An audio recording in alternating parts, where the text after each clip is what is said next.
Halo semuanya, selamat datang kembali di video pembelajaran Mulpi. Pada pembelajaran kali ini, kita akan membahas terkait penerapan konsep teorema Pitagoras pada segitiga siku-siku.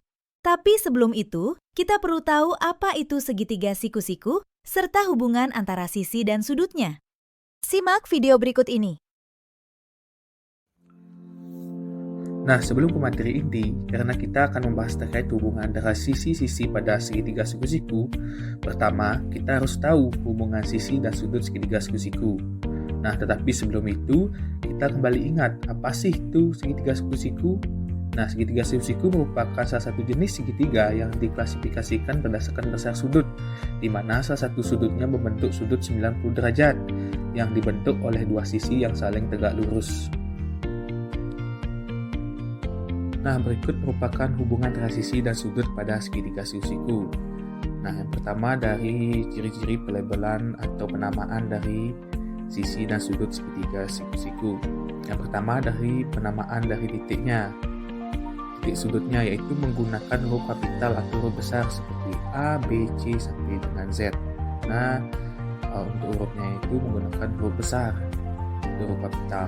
Nah, yang kedua yaitu penamaan dari sisinya, yaitu menggunakan huruf kecil seperti A, B, C sampai dengan Z atau gabungan yang dihubungkan oleh sisi terkait, misalnya seperti AB, BC, AC dan lain-lain, dapat dilihat pada gambar berikut.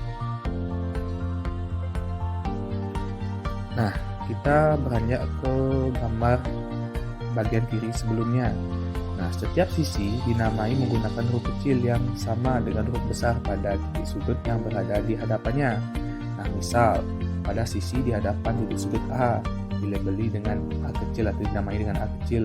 Selanjutnya, pada sisi di hadapan titik sudut B dinamai dengan B kecil.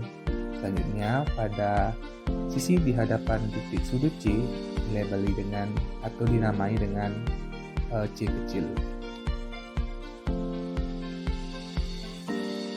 Nah, pada gambar di sebelah kanan sebelumnya, di mana di setiap sisi juga boleh dinamai menggunakan gabungan dari sudut yang dilalui oleh sisi terkait tersebut, di mana sisi yang melalui titik A dan titik B itu dinamai sisi AB. Begitu pula dengan sisi yang melalui titik A dan titik C juga bisa dinamai AC. Begitu juga dengan titik untuk sisi yang melalui C dan B itu bisa dinamai dengan BC.